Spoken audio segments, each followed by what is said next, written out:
s Maďarom. 5 kg je ťažší od neho.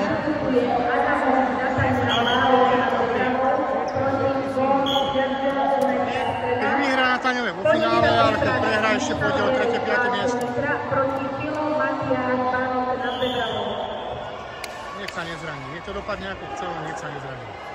Ja som rád, že na to, že 7 mesiacov mal pauzu, že skočil hneď do takého silného tempa s takými kvalitnými supermi ako dneska.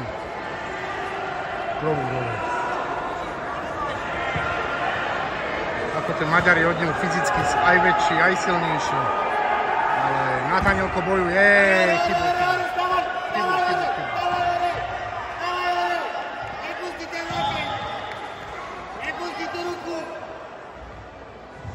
No, do balíka ide.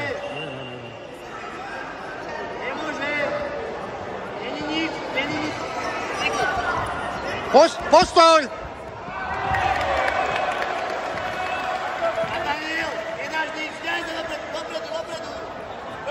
Zatráč ho, Nathaniel! Pekne ho pretočil ten Maďar, pekne. Dobre, nevadí. Je silnejší o mnoho.